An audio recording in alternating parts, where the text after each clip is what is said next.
Assalamualaikum warahmatullahi wabarakatuh. Alhamdulillahilladzi amarna bisiyami syahri Ramadan.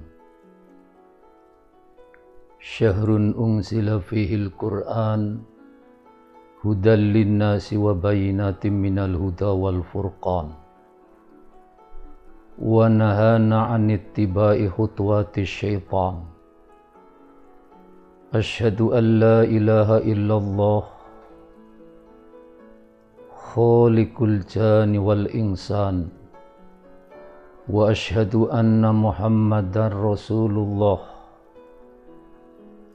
sayyidul anbiya'i wal mursalin. Amma ba'd. Allah Subhanahu wa ta'ala berfirman di dalam Al-Qur'anul Karim, A'udzu billahi minasy syaithanir rajim. Bismillahirrahmanirrahim. Wa 'alal ladzina yutiqunahu fidyatun ta'amu miskin. Faman tatawwa'a khairan fahuwa khairul lah. Wa an tasumu khairul lakum in kuntum ta'lamun. Ayat ini ditunjukkan untuk seseorang yang sudah usia lanjut, baik itu adalah seorang laki-laki maupun seorang perempuan.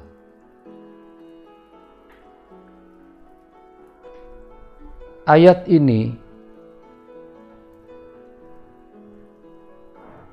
bunyinya kalau takdirnya itu ditampakkan maka akan berbunyi wa 'alal ladzina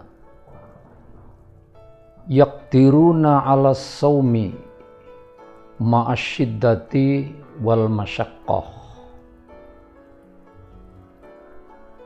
Orang-orang yang merasa itokoh, merasa berat, yaqdiruna 'alas shaumi ma'asyiddati wal masyaqqah. Mereka mampu untuk melaksanakan puasa di dalam bulan Ramadan, tapi ada rasa berat, ada masyaqqah. Ibarat seseorang, dia berkemampuan memikul barang itu hanya 50 kilogram, tapi dia harus memikul barang 75 kilogram.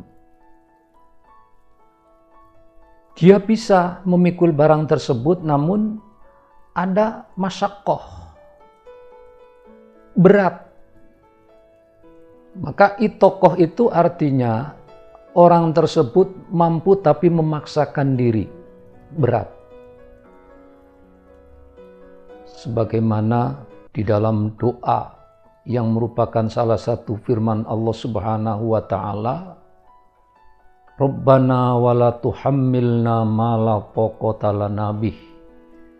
Ya Allah, ya Tuhan kami, janganlah Engkau memberikan beban kepada kami yang kami tidak sanggup memikulnya. Ini ayat tersebut berkaitan dengan masalah zakat yang Allah wajibkan kepada umatnya Nabi Musa, yaitu 50%. Para so'imin, so'imat yang berbahagia.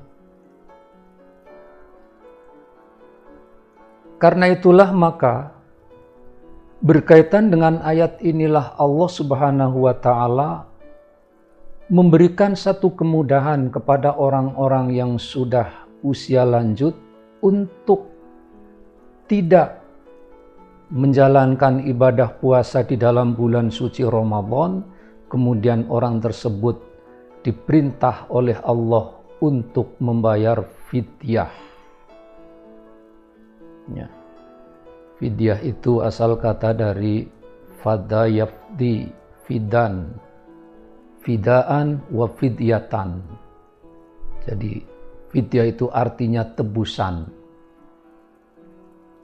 Jadi tebusan atau fidyah ini Allah wajibkan itu hanya kepada orang-orang yang sudah tidak sanggup untuk melaksanakan puasa di dalam bulan suci Ramadan. Coba kalau seandainya Allah memberikan keringanan kepada siapapun orang yang tidak berpuasa di bulan Ramadan, diganti dengan fidyah, maka orang kaya raya akan berlomba-lomba untuk membayar fidyah. Ya. Karena membayar fidyah itu ringan, ya, yaitu memberi makan 1 mud setiap harinya.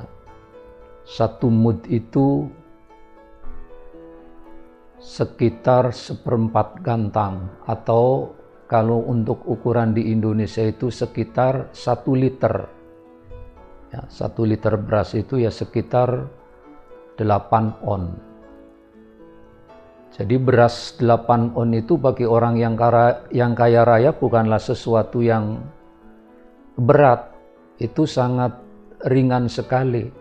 Nah, karena itulah maka Allah yang sudah Maha Tahu, Allah hanya mewajibkan membayar fidyah kepada orang-orang yang sudah usia lanjut yang memang benar-benar berat untuk melakukan ibadah puasa. Nah, ada juga orang yang sakit. Ya, orang yang sakit juga tidak mengqadha puasa. Orang sakit ini diwajibkan untuk membayar fidyah. Siapakah orang-orang yang sakit itu yang untuk membayar fidyah? Yaitu al-marid la yurja bur'uhu. Orang-orang yang sakit yang sudah tidak dapat diharapkan sembuhnya, sakitnya sudah menaun. Kalau kemudian mengqadha, kapan mengqadhanya? Orang tersebut sakit terus. Sepanjang masa sakit terus. Maka orang-orang yang sakit yang tidak dapat diharapkan sembuh penyakitnya, maka Allah Subhanahu wa Ta'ala mewajibkan padanya untuk membayar qadha, untuk membayar fidyah, maksud saya. Para soimin dan soimat,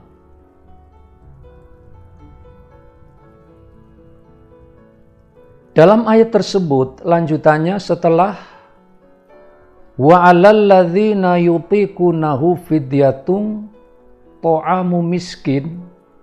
Nah, ada famang tatawwa khairon.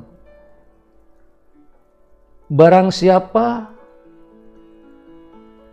yang dengan rela melakukan suatu kebaikan, ya, mengerjakan suatu kebaikan, maka baginya akan mendapatkan kebaikan. Nah, maksud daripada ayat tersebut adalah at'ama miskinan akhor, yaitu memberi makan kepada orang miskin yang lain, selain daripada hitungan tadi membayar fidyah.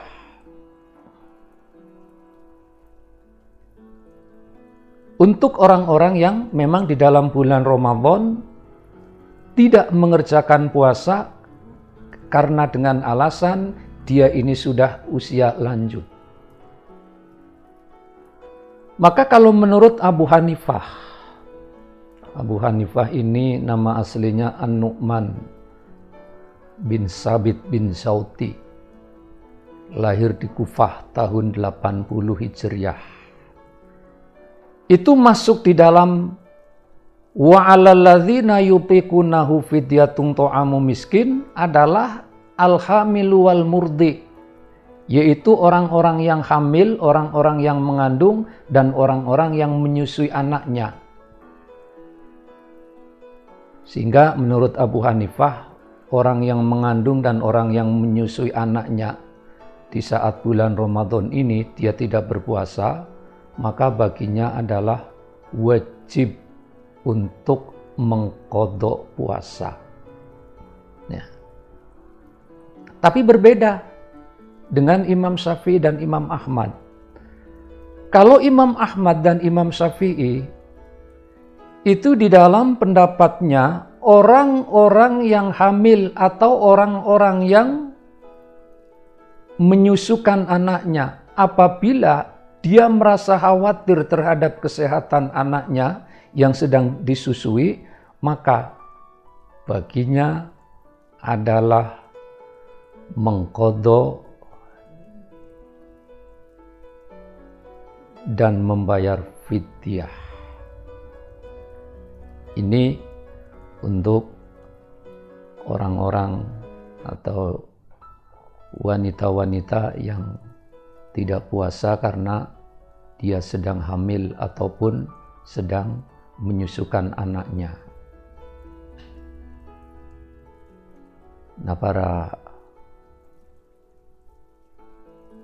pemirsa, para soimin dan soimat, di ujung ayat tersebut sesudah famang tatawwa'a khairan fahuwa khairul lahu, lalu wa ang tasumu khairul lakum in kuntum ta'lamun. Puasa kalian di bulan Ramadan ini lebih baik bagi kalian semuanya jika kalian mengetahuinya. Di sini ada an-masdariyah yang mendahului wa ang tasumu khairul lakum dalam bentuk masdar muawwal.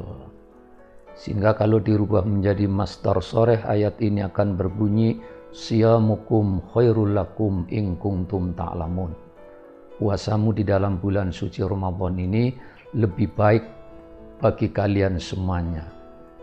Nah, kemudian di dalam ayat ini seolah-olah ada satu kata yang terbuang. Nah, sesudah ta'lamun itu mestinya masih ada satu kata lagi. Jadi objeknya tidak disebutkan. Maka karena objeknya tidak disebutkan, timbul sebuah kaidah yang berbunyi hadful ma'mul yufidul am. Membuang ma'mul, membuang maf'ul bih, maka di situ akan memberikan satu pengertian yang umum. Berbeda dengan kalau ayat ini berbunyi wa ang tasumu khairul lakum in kuntum ta'lamuna thawabahu. Puasa kalian lebih baik bagi kalian jika kalian mengetahui tentang pahalanya. Namun di sini Allah tidak menjelaskan tentang pahala. Nah, dengan Allah tidak menjelaskan pahala itu menunjukkan bahwa di situ ada satu kata yang memang mempunyai sebuah pengertian yang umum. Puasa kalian lebih baik bagi kalian jika kalian mengetahui. Tentu pertanyaannya mengetahui apa? Yaitu mengetahui tentang pahala puasa, hikmah di bulan Ramadan, keutamaan puasa di dalam bulan Ramadan, keutamaan daripada bulan suci Ramadan. Karena di dalam bulan Ramadan ini seluruh amal perbuatan kita juga akan dilipat gandakan pahalanya oleh Allah Subhanahu wa taala. Itulah sebabnya maka Rasulullah sallallahu alaihi wasallam bersabda, "Lau ta'lamu ummati ma fi Ramadana latamannau ang takuna sanatu kulluha Ramadan." Seandainya umatku tahu rahasia dan hikmah yang terkandung di dalam bulan suci Ramadan, maka umatku akan mengharapkan, menginginkan 1 tahun menjadi bulan suci Ramadan semuanya. Untuk itulah mari kita manfaatkan usia kita yang telah Allah berikan sehingga kita bertemu pada bulan Ramadan tahun ini, kita pergunakan yang sebaik-baiknya. Untuk apa? Ibtigho imaradatillah, yaitu menjalankan puasa agar sesuai dengan target kita. Karena apa? Semua amal perbuatan, semua ibadah itu ada targetnya. Salat targetnya tanha anil fahsya'i wal munkar. Zakat targetnya supaya harta kita menjadi bersih. Nah, puasa targetnya adalah la'allakum tattaqun, agar kalian semuanya menjadi orang-orang yang bertakwa kepada Allah Subhanahu wa taala. Takwa adalah imtithalu awamirihi wajtinabu nawahi, menjalankan semua perintah-perintah Allah dan meninggalkan semua larangan-larangannya. Mudah-mudahan Allah Subhanahu wa taala senantiasa memberikan kesehatan kepada kita semuanya sehingga kita dapat menunaikan ibadah puasa pada tahun ini dari awal sampai akhir. Inilah yang dapat saya sampaikan, kurang lebihnya mohon maaf. Wallahul muwaffiq ila aqwamit thoriq. Wassalamualaikum warahmatullahi wabarakatuh.